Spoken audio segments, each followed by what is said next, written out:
What's up, everyone? Welcome to my corner of the internet. I'm your host, Ryan Cramer, and this is Crossover Commerce, presented by PingPong Payments, the leading global payments provider helping sellers keep more of their hard-earned money.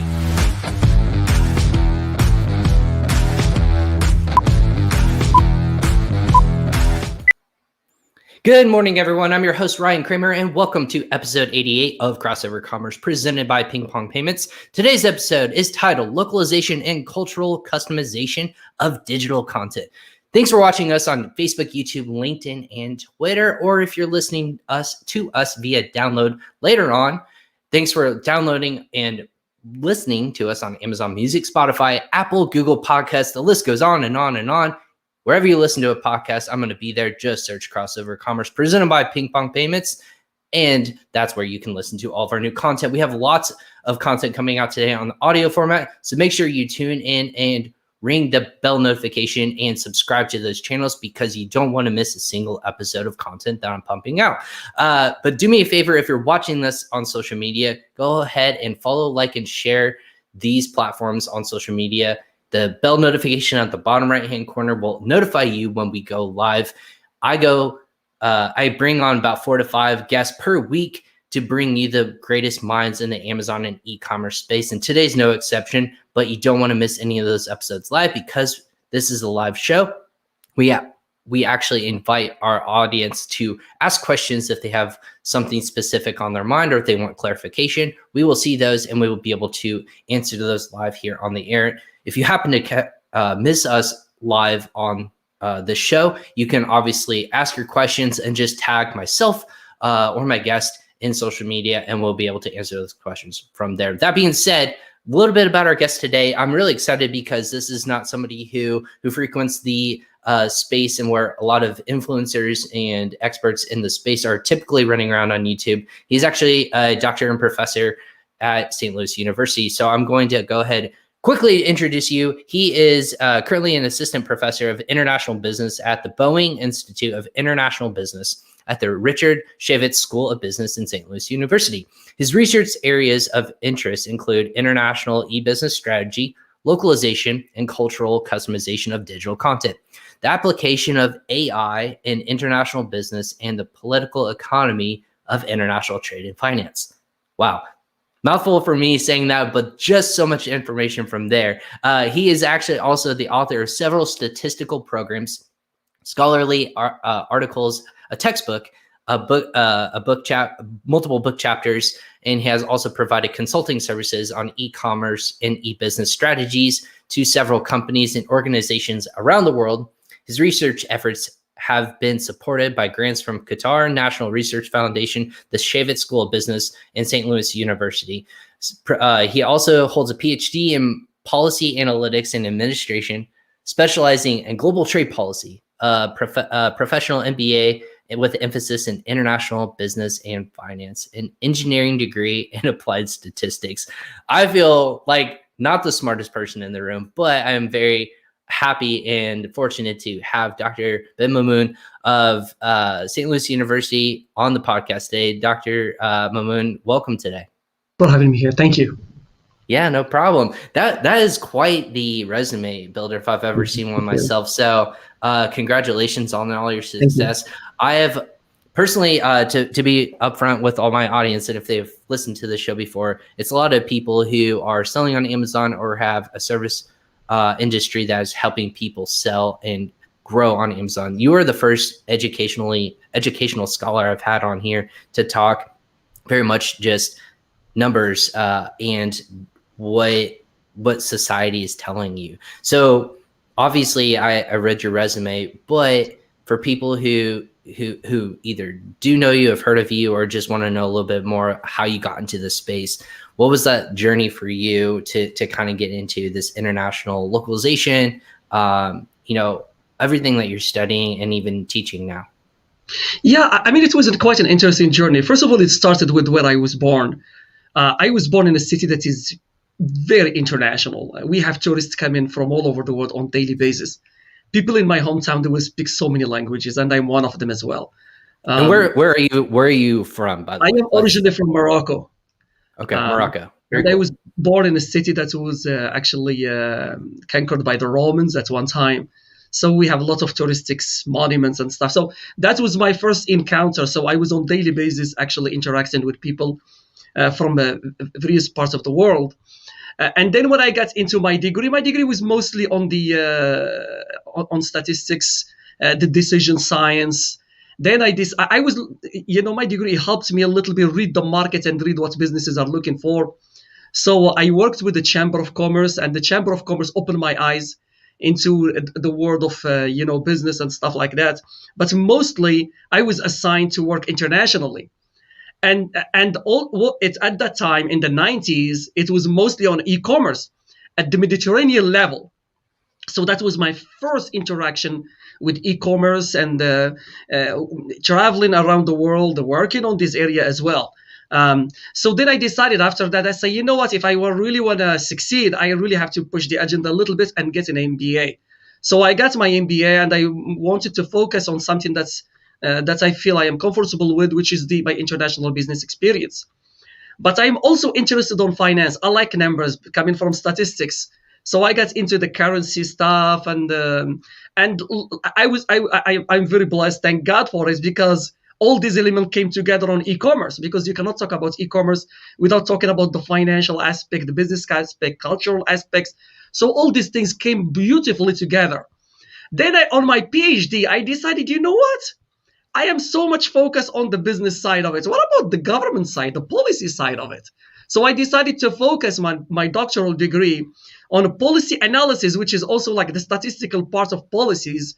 And once again, I focus on international trade and international e-commerce again, to see what the policies, what kind of policies the governments are doing, what international organizations are doing. So all these things, this package came together. It was mostly a read in the market, and this is advice for students who might be listening. You need to read the market to see which degree you want to have. You cannot just go blindly and start saying, sometimes you go with your emotion. That's good things. So to get the passion for it, but at the same time, you need to be realistic where the market is heading. And then I was updating my skills as well over time, because yes, I do programming on statistics. I do programming also on web design. But at the same time, I realized really early, and I was lucky to do that artificial intelligence is going to be the future. Everything is going to be automated, even web design. So I embraced that level. So the Jungkook School of Business, where I'm teaching right now, in my point of view, is one of the best, at giving faculty a lot of leeway on changing content based on the market. So what I did, and what we did, we are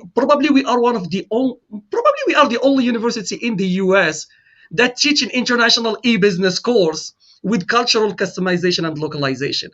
We teach students how to design a website that is localized, how to teach mobile apps that are localized. So the university also gave me this freedom, on applying this and also giving it to students. And it was a great experience, because a lot of my students got a job on this area, which is show you that the market is responding to this kind of degrees.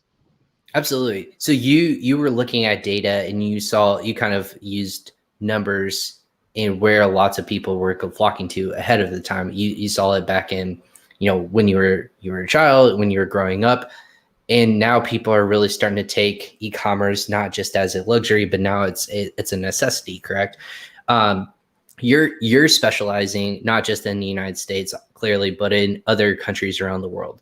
Here in the United States, we implement, especially on Amazon or in e-commerce, a lot of tools, a lot of tips, or a lot of things get released here and then slowly get released out into the world.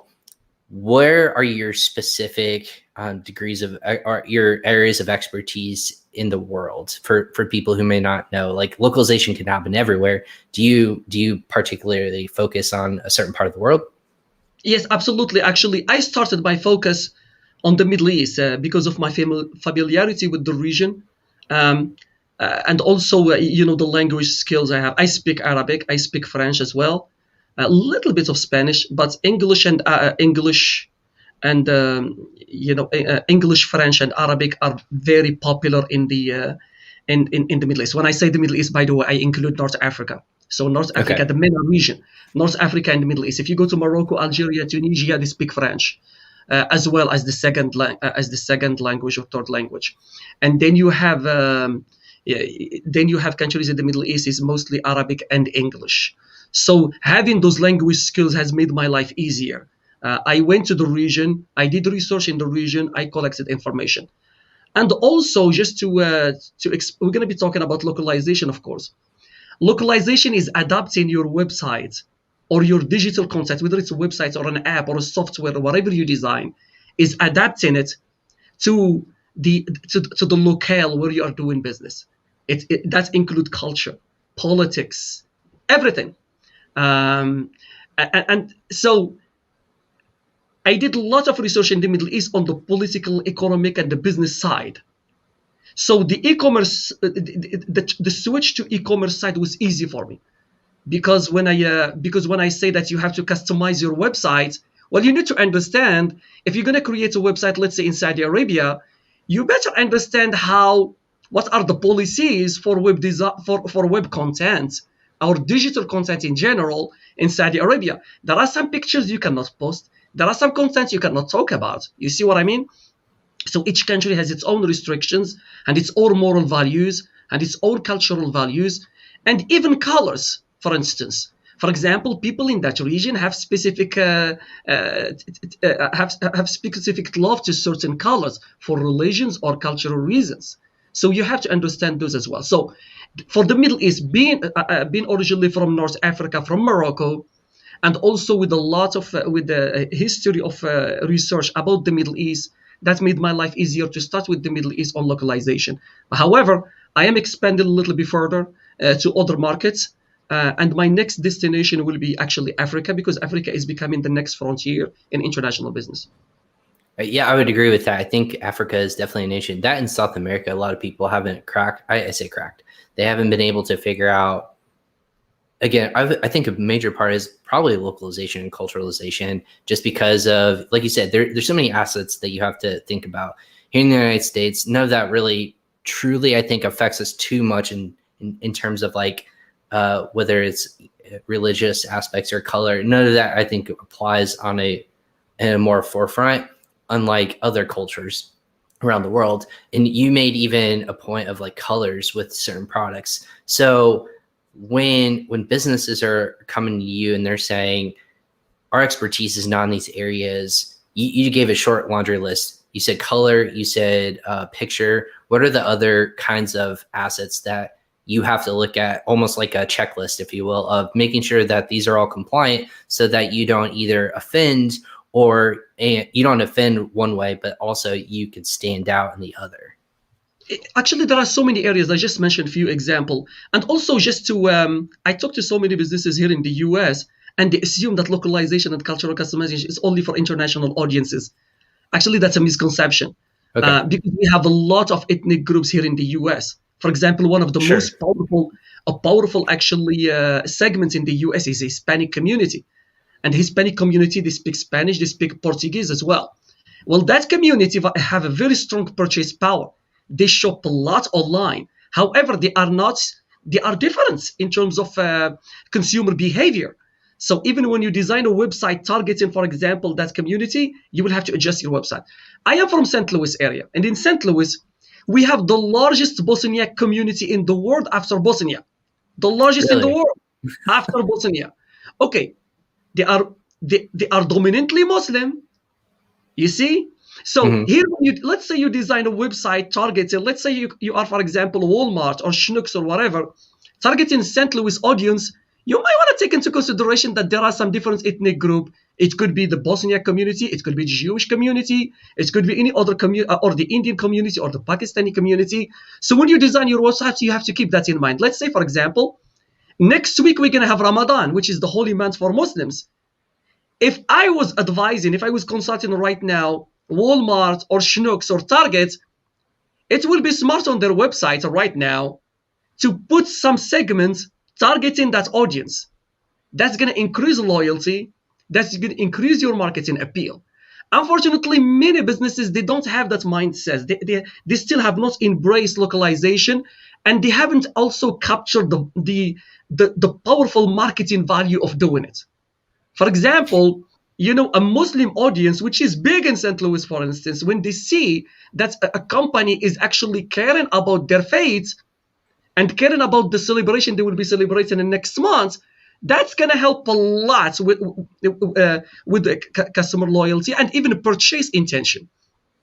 So here when I'm talking about cultural customization and localization, it could be anything that will impact consumer behavior, whether it's color, whether it's a religion, whether it's also the political environment as well. Here's one example. Let's say you want to target the Asian market. And then let's say you have business in China and you have business in Taiwan. Okay, good. Well, here is, if you design your website without paying attention to the political issues between Taiwan and China, you might get yourself in trouble. You might create controversy. Let's say, for example, you decide to use flags. If you put the flag of Taiwan on your website, well, guess what? The Chinese government is not going to be happy with you because they don't recognize Taiwan as an independent state. So those are just an example. Let's say, for example, in the case of Canada, if you design websites only in English, well, you're going to offend a huge segment that speak French. Morality, for instance, if you target, for example, when I was in the Middle East doing research, I was totally shocked that some corporations actually did even do their homework, that the region is very sensitive to some moral issues. And then on their website, they use celebrities that might not be seen in a positive lenses in some countries in the Middle East, especially the conservative segments of society. So we have to be careful with that. Translation. I saw websites on my research that they use Google Translate or they use some software for translation without paying attention to the just an automated translation could actually backlash. Because sometimes there are some words, if translated, might sound not appropriate in some cultures. So you better hire somebody who know the local language, the local linguistics, and the translation equivalence before you even engage on putting stuff on your website. It happened to Microsoft. It happened to several corporations. They will put a statement in English, they translate it through some to save money by some application, and guess what? That application didn't realize that the word, the translation didn't come up right. Let's not go far. Let's take, for example, British English and American English. There are some words that don't mean don't mean the same things in both countries. It's just an example. So that being said, that's a very inclusive mindset, which obviously is what lots of businesses are trying to strive for. And especially at a Fortune 500 level company, you have to appeal to all those different markets. Positives is that you're highlighting these different cultures, these different buying powers that be, and you're catering to them in various different capacities. Plus, in that regards, can you take it a step too far, or is there a negative, or I should say, if you're a company and trying to include everyone, how is it? There can be a lot of different ways and paths you can go down, like religious or culture or men, women. Like you can get as basic as that. What are the ones that businesses on that level have to appeal to consistently? Because you can say like the Bosnian community in St. Louis. To me, that's a very specific mindset that if I'm Walmart on a national level or an international level, I'm not going to build out a tab that just says the Bosnia community of St. Louis, like obviously of St. Louis. But that being said, what are the ones that your research is showing that you have to at least include on a consistent level internationally across the board? Yeah, that's a good question. Well, first of all, before I jump into answering that question, first of all, as a company, you need to ask yourself, do you need to localize? Okay. That's the first question you need to ask first. Correct. Let's say, for example, you are Apple. You are a global brand. Honestly, 99% you don't need to localize because iPhone is an iPhone everywhere. An iPad is an iPad everywhere. Yes, you can localize your content on the phone, but the hardware itself doesn't need to go that route. You see what I mean? So, for example, their website can just be a standard website. However, let me show you an example. Now, if you decide to localize, You decide to localize if you see it, you do some cost benefits analysis because it's expensive. Localization, it's really demanding. However, the reward is also huge when you do it right. Um, you mentioned, for example, the Bosniak and stuff. You have to ask yourself, am I targeting a national culture, or I am targeting, or I'm segmenting by a region or whatever, depending on the size of the region. You see what I mean? So Sure. this is, for example, in the case of the Middle East, one of the questions I was asked was by a Forbes 500 company: should we target the whole Middle East, or should we target every country separately? When I look at the, first of all, I did months of research on their products itself that they are offering, and I realized in terms of consumer behavior, yes, it could be a product that Moroccans or Saudis or somebody from Egypt all consume. I said to him, if I were you guys in this case to save money, why not just make it in Arabic? Don't specify, make it in Arabic. And however, the only issue you're going to be dealing with, your localization is going to be a very, very limited localization based on the currency. Let the consumer choose the currency based on the country where they are. In Morocco, they're going to use dirham. And for example, in another Middle Eastern country, they're going to use dinar or whatever the currency they have. Correct. So, but you don't have to localize everything. Just make it what we call pan-Arab market. So, okay? With that being said, is there a starting point, like you as a business, you said, let the product lead the way? Is that kind of the first step? Absolutely. First of all, you need to see whether your product is first of all, standardization is the cheaper option because you standardize for all the consumers. But you can only do that when your products, for instance, is a global brand, is a global product that every consumer can use. However, let's say, for example, you are off. Let me show an example here. Let me share with you the screen if you don't mind. Yeah, no problem.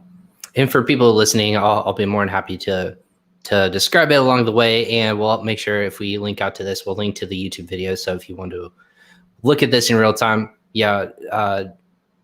Mamoun, all you have to do is click the share button. But for those people who are joining, we have Dr. Mamoun from St. Louis University School of Business, and we're talking about localization and customization for different products around the world, especially in e-commerce segment is where we're really focusing as well. So if you can't share, there you go. I just got it in front of you. And so we're looking at, looks to me as a consumer looking at this first time, KFC, Kentucky Fried Chicken website, which I didn't even realize Kentucky Fried Chicken had a website. So this is new to me.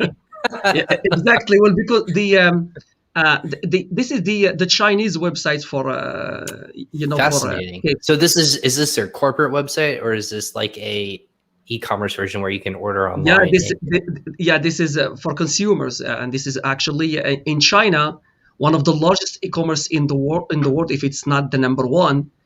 In China, actually, many people shop online. It's a booming business, and KFC realized that. So it will make sense to have a website that is totally specific to the Chinese market. So this is a case, especially when it comes to food, especially when it comes to cuisine, you have to localize. Because here is one example. My wife, she loves Starbucks. Mm-hmm. And frankly, after I spent over 20 years in this country, I'm still having a problem with the taste of Starbucks coffee. I think a lot of people do. Well, coffee's coffee, and for a lot of people, but if you drink it enough, like you or me, I'm assuming, you have specific tastes. And actually, with Starbucks, it feels like the most generic version of coffee that you can have. And I say generic, watered down. It depends on what you get, right? Yeah, I know. And for example, where I'm coming from, we are a tea culture, not a coffee culture. Sure. Even the taste of coffee and tea is different. So I was having a hard time with that. That's why I make all my coffee and tea at home instead of drinking it. And even Starbucks realized this. They went overseas with the standardization. It didn't work. They fail. They fail in so many countries, in some specific countries because of this, because they did not adjust to the local culture. Now they start adjusting. Now they start actually applying different menu to different countries, And even the design of their shop, they start changing it. McDonald's was so good at this. When they went to India, Right. of course, they're not going to provide beef because of Right. Of the the religious reasons. exactly. For is it Islam that doesn't in Muslim that don't? Hinduism. Yeah, Hinduism. Excuse me. Hinduism is for beef, Right. and So mostly you halal food. yeah, you would Sorry. see multiple food products that were different and only offered in different countries around the world because that's what the local culture, demanded, and that's how they catered to it. So you can find like certain products or meals or even portion sizes. That's another thing is that what they also localize is portion sizes around the world, depending on who you are. Here in the United States, the bigger the better. In different cultures around the world, they portion it out, or they have different kinds of meats, like you said, in India, being very localized in that regard. So that makes sense to me. Is food the leader in the space that you would think like they have figured it out because they've had to adjust and do it more than e-commerce, or do you think it's flip-flopped? So who's the leader in localization and customization? I don't have the exact numbers, but I will assume that food, fashion, and stuff will fall in that category. But I don't have the exact number though. Okay. So I don't know which industry. But I will take food. Food, even entertainment, especially music and stuff, is also has to be localized. Sure. I assume those will be the top. However, if we look at the KFC website, Sure. even look at the menu again. If I click on the menu, for example, look, it's also different menu. Look at this food here, for instance, and look at the contents, and look at something very special. Look at the color they use, red, which is popular in China. Red, and I see a lot more colors, popping out with different. Exactly. And what I've heard in the with different kinds of experts in the space, picture has to describe so much more than just food on a plate. It has to call to action. You have all these different ways to, like, QR codes, different ways to order meals and whatnot, and how it's getting delivered to you. I'm assuming a lot of this other. I can't tell exactly what that food is down there with Kung Fu Panda, but I do recognize the character of Kung Fu Panda. Is that a bao bun or it looks like a sandwich of sorts? I can't look at the menu. It's totally different. Sure. I haven't seen this in the US, but at KFC. But it's a different menu. So this is a pure localization at its best. Look at the colors they are using. They are using panda. That's localization for you. Sure. So that's why I want to mention something really important to our audience, though. Please do. Frankly, I don't like the word e-commerce. Okay. I like e-business. E-business. Okay. E-business. So, yeah. What's the in that regards? Are you including localization and into that, because it inevitably commerce is transaction of money, or goods. E-business. Why do you use that phrase more? Well, because when you talk about e-commerce, you are talking mostly about the transactions that are happening. I love the term e-business because I want people that run a business online to think about it as a true business, as a tool business setting. You're not going to succeed online if your employees are not trained, for instance, on dealing with the cultural differences, with consumer behavior. Many people, they just assume, I'm going to go online. I'm going to start an online business. All I need is just create a website. They jump straight into buying a hosting account and they start designing the website. They hire a guy somewhere in the world or even here in the US to design the website, not taking into consideration the target audience and what is their cultural background. You see what I mean? So that's why e-business should be more than that. You also need to change even the organizational structure to see who's going to be dealing with customer service, who's going to be dealing with the financial aspects, with digital payments and stuff like that. So it's more than that. You need also to have somebody who's going to be dealing with the digital content culturally, politically, geographically, etc., etc., etc., etc. So you have a strategy, and you have for instance. Many people will get surprised and say, many organizations, when, for example, a few weeks ago, I have a meeting with the school, and they want me to give them some advice on how to design their website. And so their total surprise, I didn't mention anything about the hosting account. I didn't mention anything about the about how the website's going to be designed. All my question was, oh, by the way, who's your target audience? What is their age? Which cultural background? Are they all Americans? And the principal asked me, can I ask a question? What does this have to do with what we are doing? We are just posting. I say, well, you need to understand your audience before you design your website. And even the color of the website, the templates you're going to be using. And then let's go back to your staff. How many staff is going to be updating your website? So these questions are very important before you even engage on e-commerce. I mean, look at the dot-com bubble. The dot-com bubble, when it happened, only if you survive. Who survived? The one that have an e-business strategy. They have an all-out view of e-business with their own departments. Because if you leave, I'm sorry, no insult to IT people. If you leave your e-commerce venture only to the IT people, you're not going to go far. Except if your IT people have some managerial skills. So you need to have, yeah. So for a lot of people who listen to the show, they are in e-business, and we'll use that phrase. I'll try to implement it from here on out because I do like that. I think that's more inclusive phrase in terms of including your target audience, but then also how you can be inclusive into other potential audiences as well. And that's the struggle, I think, with a lot of people in our space. I say ours, inclusive of e-business, e-commerce, doing, selling products and goods and services online.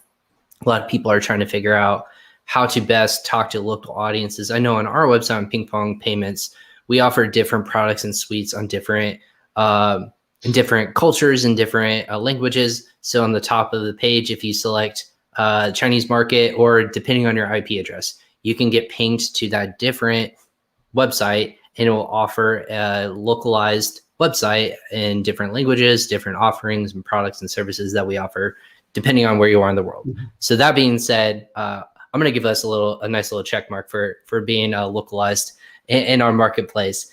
However, if you're selling on Amazon, for example, a lot of people who do this, they are selling first in the United States, and then when they try to grow, they look at different marketplaces. You're looking at ones in Poland.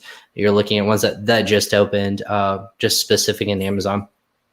Ones in Australia. You looking around the world in Japan. All these different strategies to talk to these audiences. When you're growing in business, where should me, a business owner, or small business, or third-party seller, go to start really understanding these are the kinds of concepts or colors, or even as much as like imagery I need to look out for in order to not offend, but also to grow my business in the right way moving forward in those local marketplaces?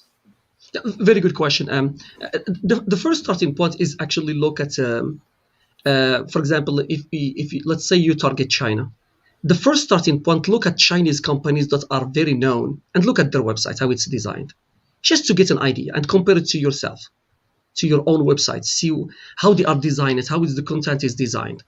When it comes to translation, you need to have a translation expert that know, for example, the Chinese markets, for instance, and look at your website, and it will give you some hints on some of the content that can be automated, translated, with the software application. And one of the content, that's where you will have to make some adjustments so you don't offend the consumer. Look at your website as well. For example, we design here at SLU with my colleague. He's a very known. I mean, if you want to invite another person on this topic, there is a professor here at SLU. His name is Nichish Singh. He's one of the top, actually, scholar in this area, by the way. I learned a lot from him as well. He has a book on this area as well. I really encourage the audience to read about his books. Nichish Singh. So, for example, Nichish Singh and I, we and with a colleague in Qatar University, we worked for 4 years in the Middle East, especially in Qatar and UAE, to localize to Arabic audience. And at the end, we designed this localization tool. For example, let's say you have let's say an English website here in the US, and you want to go, let's say you want to invest in Saudi Arabia. our tool will scan your website and show whether your website is appropriate for the Saudi market based on so many cultural markers. We call them markers. So he has a tool, he has a tool that will scan your website and make it appropriate just for that specific marketplace, or just for the Saudi Arabian market? Only for the Middle East. Okay. It will not give you a full report. The rest, we cannot automate everything. Culture is one area where you cannot automate everything. So what we did is that we give you a report. By the way, we are looking to patent this. That's why we didn't publish it yet. So I was gonna say, is there a link I can really send people to? Yeah, or have people? Unfortunately, the lawyer here at SLU told us to wait a little bit. Fair enough. So for this localization tool, what it does is give a corporation a report and say, okay, you have to change this, you have to change this, you have to change this, but at the same time, you have to talk to an expert. If you notice, even both of us are actually our expertise is localization. However, we worked with a marketing expert in the Middle East to help us with the cultural aspects of the Middle East. And that's why I encourage corporations that want to do business overseas. First of all, do your own personal homework. Go ahead and look at websites in those foreign countries, how the e-commerce are designed. The second one, get somebody who is an expert on the domestic legal environment. Look at your website. Look at your activities, look at your shipments and everything, and it will tell you, hey, you shouldn't do this, you should do this. In this country, you will not have this, you will have some legal issues with this kind of contracts online. That's number one. Then get somebody in marketing that know the marketing mix of that country, and will tell you, hey, you mentioned it, by the way, earlier, Ryan, when you say that sometimes the way you package your products can be different from one country to another because of the purchase power. For example, here in the US, when you buy ibuprofen, you buy that things with like 20 of them. But in some countries, they only buy one of them for like 10 cents or something like that because of the purchase power. So you have to change your marketing mix as well. You have the currency issues as well. Are you going to use US dollar? The payment system. You need to work to talk to banks. Here is one example, Amazon. Amazon went to the most soft aftermarket in the world, which is India. India's e-commerce is a battleground between Walmart and Amazon. So far, Amazon has the upper hand. But Amazon, when they went there, they realized one issue, which is the finance. This is your expertise, Ryan, so you know better than me on this level. When they went there, they realized that the payment system they are using in the US is not going to work in India because a lot of Indians still use cash. Mm-hmm.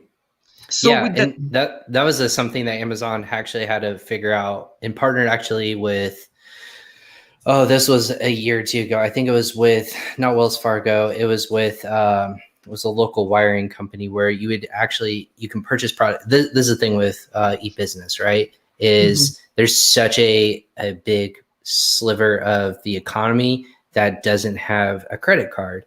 How do people accept payments online? A credit card. I can't go to, if I only have cash, or if I'm, don't have a bank account, or if I might have a bank account, but I might have like a credit card or a debit card or anything like that. How can I purchase something from an e-business? Something that Amazon did with, I'm gonna butcher it. It was something you see in grocery stores all over the place. Like they have it like a kiosk and whatnot. I want to say it's not Wells Fargo, but it's something along those lines where you can actually go to them, purchase it on Amazon, buy via cash, but you would go to a local store within 48 hours, I believe. They would be able to pay off that account via cash and transfer it to an Amazon account and whatnot. So it's all very unique and different. How exactly, like you said, India. I'm assuming you said, is there a sliver? What's the percentage of the market that doesn't have like a credit card? Do you know? I don't have the exact numbers, but it's a big. It's gonna change, of course, because India is really growing very fast, and I assume it's gonna change, but not anytime soon though.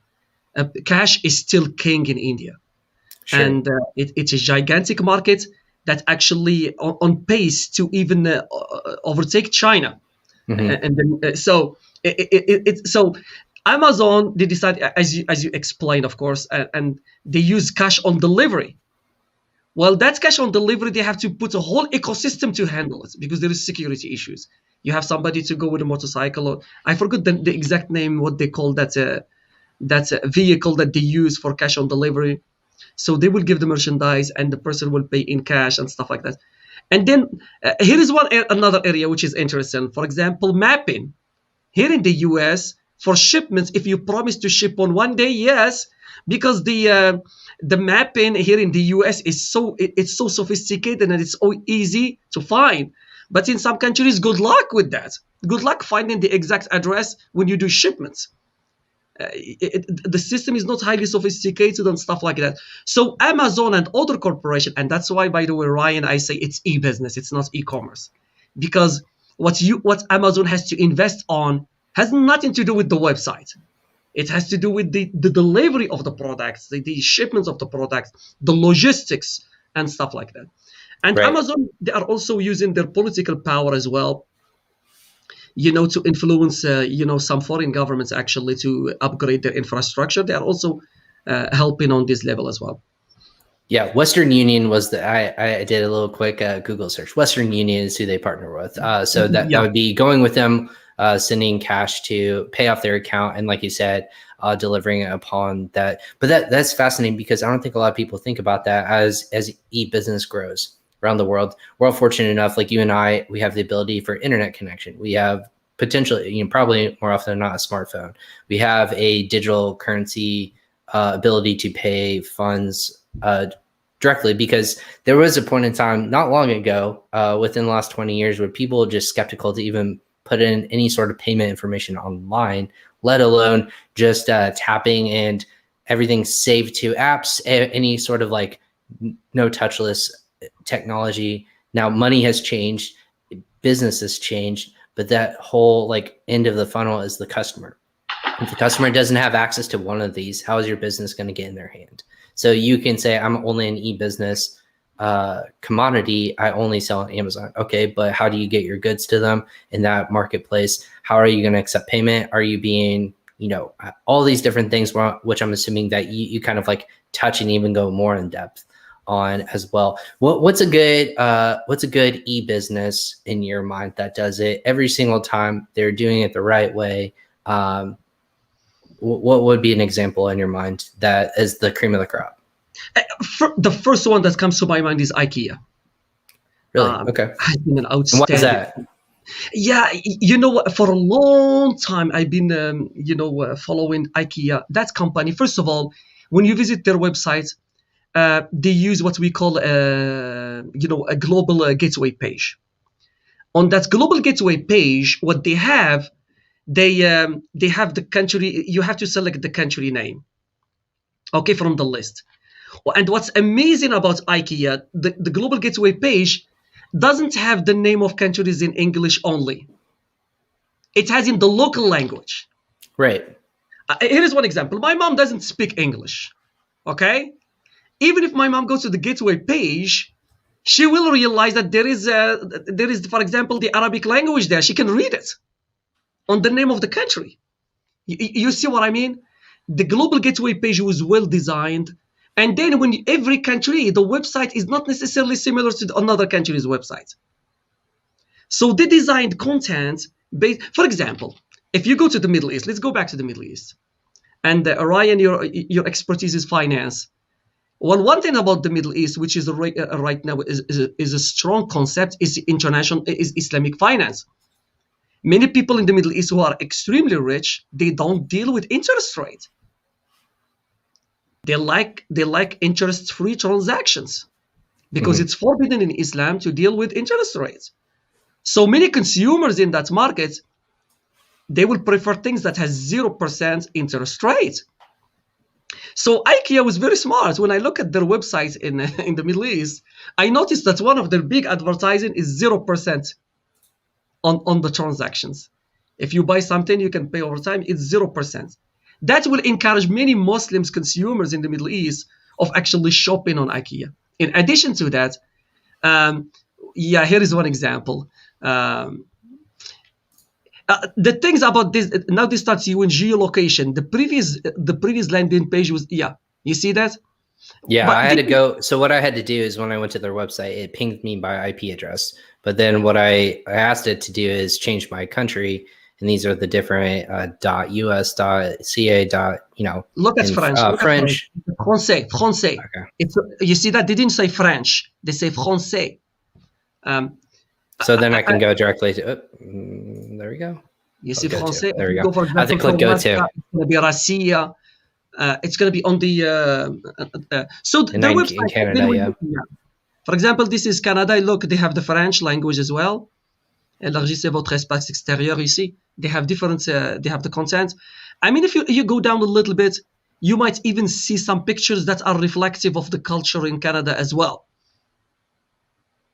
Can you do me a favor? Can you pick Saudi Arabia? Sure, we can do that. Let me see if I don't speak French, so everyone please, I'm going to say, here we go. It's a little bit different. So we have Saudi, I'm assuming Saudi Arabia. Oh, this is the provinces. Okay, interesting. Let's go back. Yeah, this is interesting how they've localized it, depending on, you have to actually go to the specific, but you said Saudi, here we go. Maybe it's only allowing me because of my location. Yeah, they are using geolocation. Yep. Sorry. Just click in Arabic. Would Arabic work? Did you see that? Did you see how they created the menu item?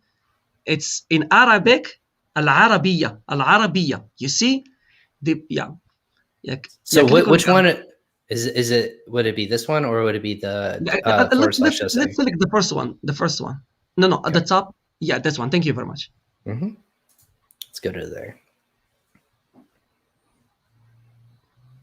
And there, as you said, is it Ramadan that's coming up? We have Ramadan is coming. So this makes more sense that they are featuring. I'm assuming. Again, I'm only going off of pictures, so I apologize. Actually, Ryan, you got it. Actually, that's what the title say. فئات مختارة لرمضان. We have a selection for you for Ramadan. That's what it means. So in cooking equipment, which I'm assuming is very much a family cooking event, and we're going to feature cooking equipment. Makes sense in terms of e-commerce of these are the kinds of products and services, whether it's lanterns, whether it's, tableware. Gold is a very, prominent, in terms of prominence, what is here. So you're talking about the tea, like you said, all this other kinds of equipment. Very interesting that, like you said, they're doing a very good job of featuring what kind of holidays are coming up and why it's applicable to that culture. Very cool. Can you hold on here, Ryan, at that picture? Sure. Okay, notice something about that picture. Saudi Arabia is collectivist culture. And one of my recommendations to so many businesses that go to the Middle East, for instance, use family pictures. Don't use individual pictures. Individual pictures work here in the US. For example, here in the US, when you talk about the Lakers, what does the media say? What about the websites? What do they say? LeBron James and the Lakers. LeBron James and the Lakers. It's always the individual. However, in some countries, it works the other way. It's the group first, before the individual. If you look at IKEA, what they did here, this is a family picture. The mom and her 2 children. So that's a family picture. This team work in Latin America, work in the Middle East, work in Asia. But in Europe, you can focus on the individual. Can we do an experiment and check IKEA, for example, US? Sure. I was just there. Let me go back and see. They flipped it around. Even the menu is different. Yeah, exactly. The menu should be because Hebrew and is it Arabic, right to left? Is it right to left? How yes. Yeah, very good point. That's a localization as well. Dr. Mamoun, I'll be passing your class right now. All right. So we were talking about United States. Let's do US, or we do France or United, whatever you want. United States. Actually, we have IKEA here in St. Louis, so interesting. So, summer patio. I'm gonna say summertime, springtime. Exactly. It's warm outside. Exactly. That's how I read instantly. That's localization. But then at the same time, they keep the template a little bit, so they have some standardization on the template because it's a global brand. IKEA is a global brand, so they can standardize as well. but the content, they adjust it to every country. Very, very smart design. Yeah, shop by I went category. Everything is outdoors and everything of, outdoor. yeah. Interesting. Very cool. I like that. So that being said, your focus and expertise, you referred to it a little bit earlier, and I know the kind of the background story. You actually refer your expertise to other Fortune 500 businesses. When doing that, are they approaching you in terms of as a leader in this field because they want to be more inclusive? Like, what's that conversation like when a business approaches you and says, "This is our goals and objectives"? Do they even have that when they're coming with you as like a side project or business? Can you share kind of that process, what that's like? Yeah, it's interesting. A lot of these corporations, first of all, they decided, what, we have to enter the Middle East, for instance, or we have to enter Mexico or whatever country they are interested on. And the next question, or sometimes it's corporations that are already there, but their website has not been doing well. Actually, Sure. most of the cases, corporations that reach out to me or to my colleague Nitish Singh here, when they reach to us, is mostly the question is, we're not doing well. Our website is not getting enough hits. What's My going job is on the line. We need help. Exactly. I will tell you.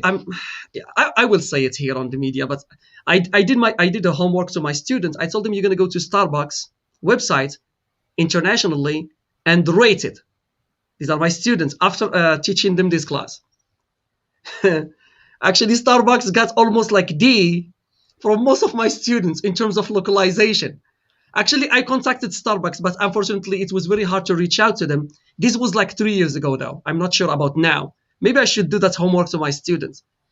Right. Their website, I would not be shocked if their website of maybe it changed, but I did send them a message on online. I say your website needs some work, and I told them between parentheses, I'm not looking for financial gain here. I just personal advice. That if you really there is a potential.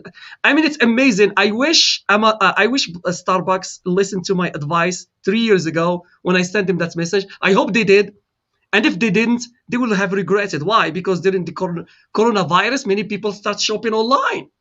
Right. So it's amazing. So most of the time, corporation will come to me with one question: we want to enter that market. What do you suggest we do online? They throw everything at you as a consultant, and I will be honest with you.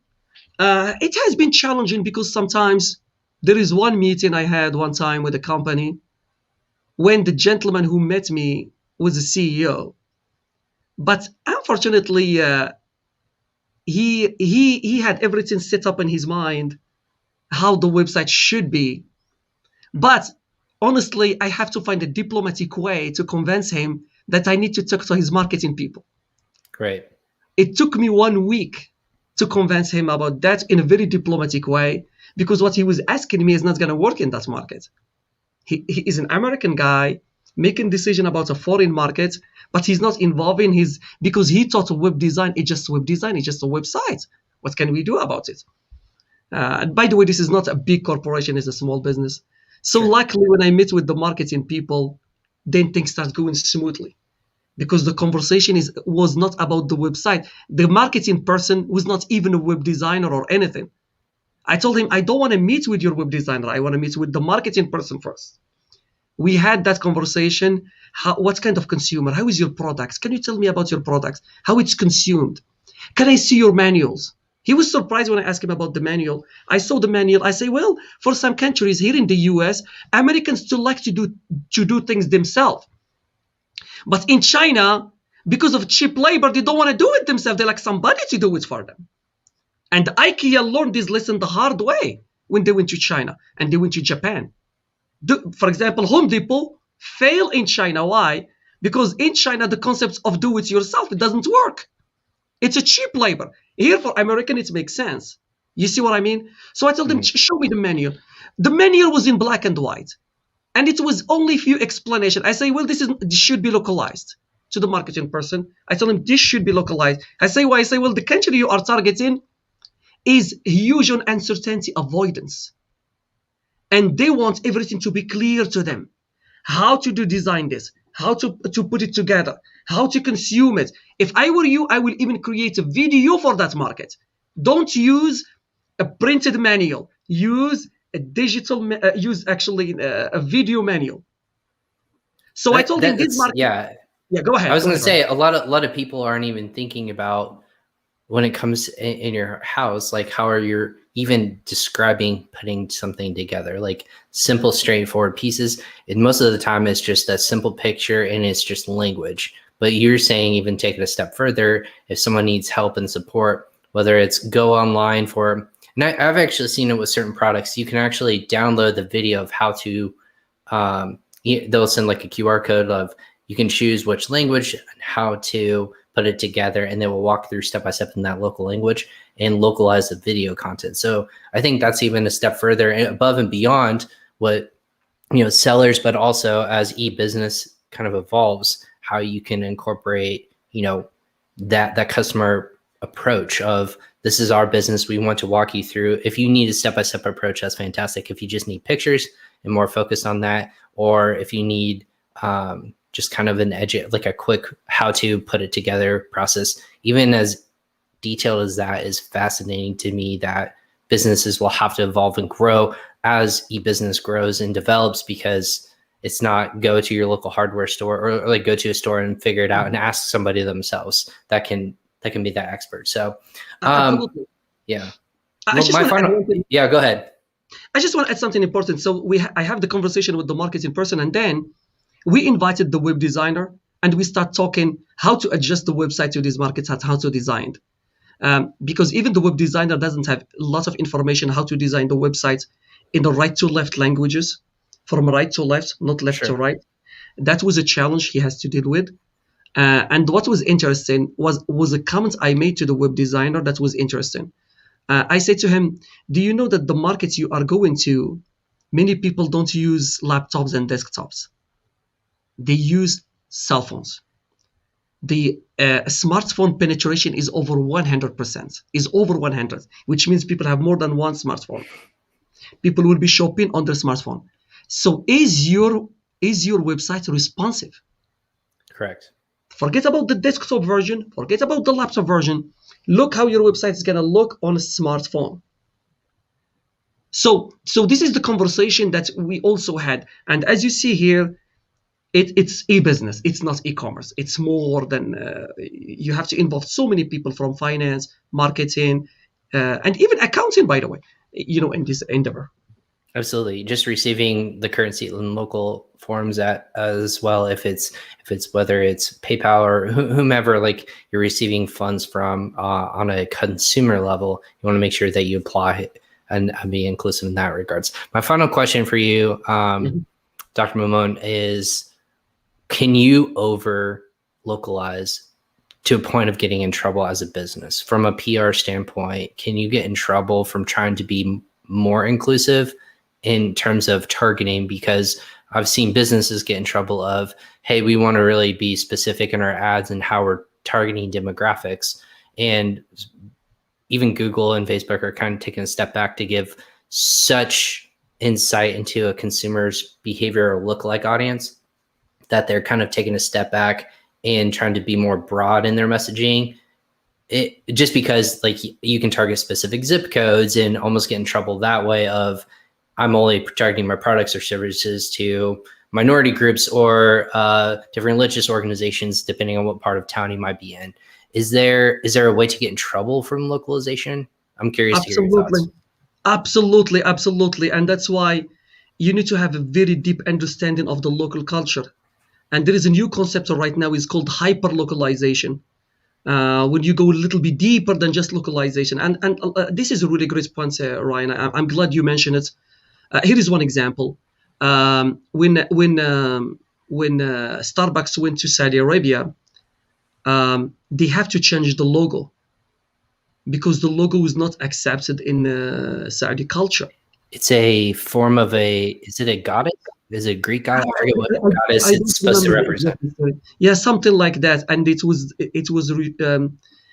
rejected there. And then guess what? They changed it. However, we live in a globalized market right now.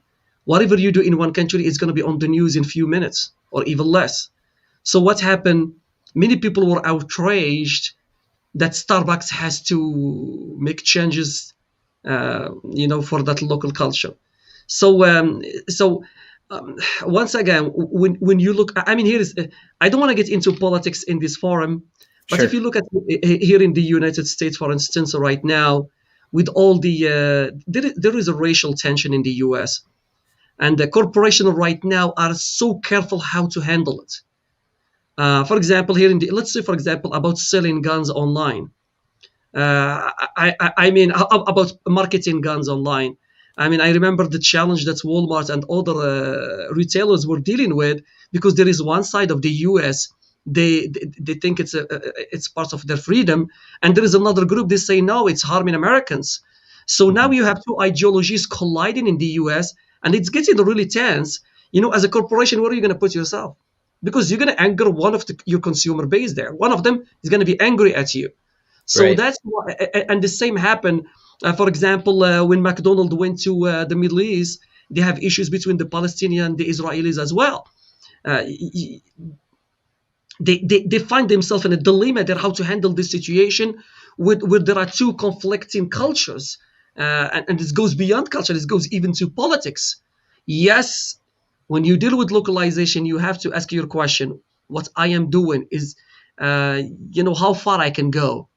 And when I go that far, am I going to lose some consumer base or not? Right. What can You that have clash to and weigh oh my the goodness. risk versus rewards, and that could be any service, any product. Because I remember specifically in your example of they're moving it from retail stores in terms of like guns, and say we're just not going to offer this anymore at our locations. You can still go out and get it at local. We just personally don't see the benefit anymore of carrying this sort of product line, and just kind of washing our hands of it, which, again, you're going to upset some people. But as sellers, you have to obviously look at, who's my target audience. Maybe it's not best to enter a market in that regards, or just from a third party perspective on Amazon, don't enter a marketplace if your product may be offensive, or I say offensive.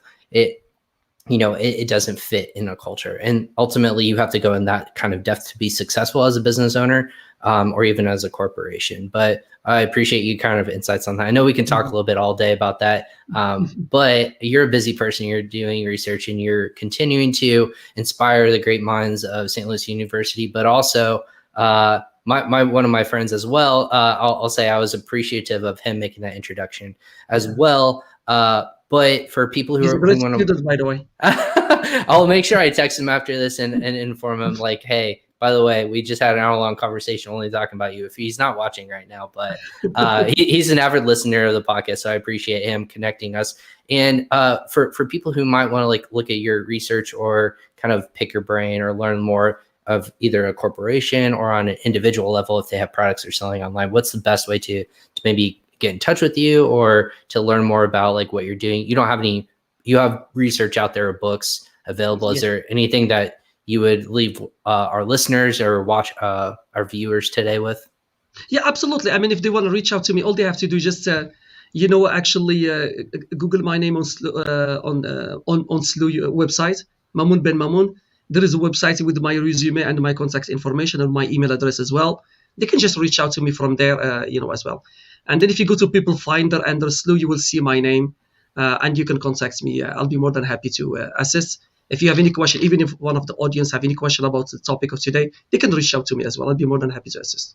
Fantastic. And we put that in the show notes as well. So if you're listening to this on the podcast, make sure you check out the show notes, and we'll have a link directly going to the profile as well. Dr. Mamoun, thank you so much today for your time. My pleasure. Thank you for having me. Absolutely. Your insights are invaluable. I think a lot of people just don't think about that all the time. But as e-business grows, and that's the phrase we're going to take away, don't just think about e-commerce, but e-business is a holistic approach at how to penetrate markets in different cultures, in different races. But your insight is super valuable to us here on the show. So I appreciate your time and hopping on today. Yeah, thank you so much. Have a good day. No problem. You too.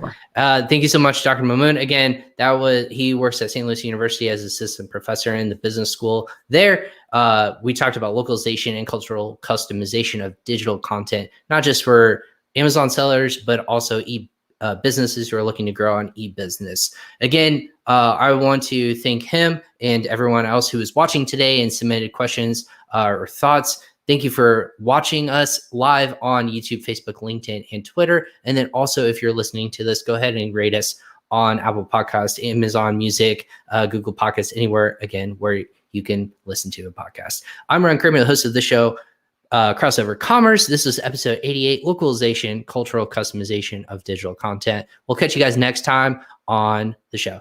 Take care, everyone.